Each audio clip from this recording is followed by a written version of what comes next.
আমি তো দেশটাকে হিন্দু রাষ্ট্র হিসাবে চাই। এভাবে যদি জাগ্রত হতে থাকে হিন্দু, আমরা দেশটাকে হিন্দু রাষ্ট্র হিসাবে একদিন পাবো। সেটা আমরা তো সনাতনী হিন্দু।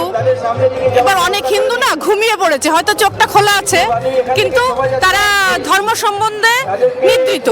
এবার লক্ষ ঘন্টা গীতাপাঠও আমাদের আগে হয়েছিল, তখন আমরা সফল হয়েছি। এটা হচ্ছে আমরা ঘরে ঘরে দাঁড়ে দাঁড়ে গিয়েও মানুষকে বোঝাচ্ছি যে আমরা হিন্দু, কিন্তু অনেক সেকুলারিজম জন্মে গেছে। এর ফলে আমাদের পরিবেশে না পয়জনের সৃষ্টি হচ্ছে, বাতাবরণ খুব একটা ভালো যাচ্ছে না। এবার যদি গীতাটা যদি সবার মনে জাগ্রত করতে পারি, কারণ ঘরে ঘরে গীতা রয়েছে কিন্তু সবাই পাঠ করে কজন। এবার যদি সকলকে এক জায়গায় আনা যায়, একজনে এনে যদি গীতা পাঠ করা হয়, তাহলে মানে সেটা আমাদের লক্ষ্যটা পূরণ হবে। আর অন্য কার মতামত জানি না, আমি তো দেশটাকে হিন্দু রাষ্ট্র হিসাবে চাই।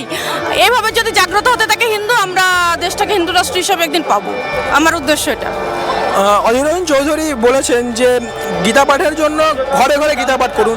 এখানে একত্রিত হয়ে রাজনৈতিকভাবে এটাকে রাজনীতি আখ্যানে বলেছেন। তো এই বিষয়ে কি বল, ঘরে ঘরে গীতা পাঠের কথা বলছি। ঘরে ঘরে তো অবশ্যই করবো। আমরা ঘরে ঘরে খাবার খাই কি না?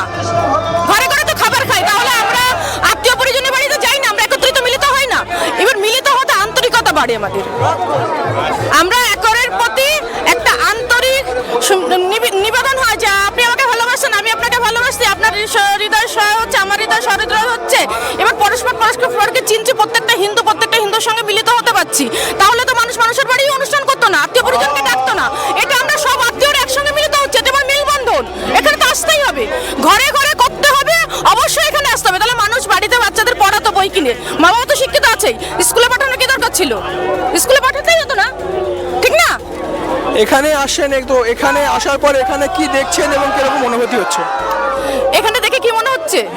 এখানকার দেখে কি মনে, স্বাভাবিক ব্যাপার। এখানে আমার হিন্দু সনাতনী ভাই বোনেরা এসেছেন, আমার মাতৃসম পিতৃসম দেবতুল্য মানুষেরাও এখানে এসেছেন। আমরা সপরিবার একসঙ্গে মিলিত হয়েছি, মিলিত হয়ে উচ্চস্বরে আমরা অশুভ শক্তিকে ধ্বংস করার প্রচেষ্টা করছি, সেটা প্রচেষ্টা সফল হবেই। এই 5 লক্ষ ঘন্টায় গীতা পাঠ কি আগামী নির্বাচন আছে তার উপর কি কোনো প্রভাব ফেলবে? নির্বাচনে প্রভাব ফেলুক বা ফেলবে না, আমি কোনো রাজনৈতিক নেতা না, রাজনৈতিক কর্মী নই, আমি রাজনৈতিক বিষয়ে কিছু বলবো না। কিন্তু হিন্দু জাগ্রত, হিন্দু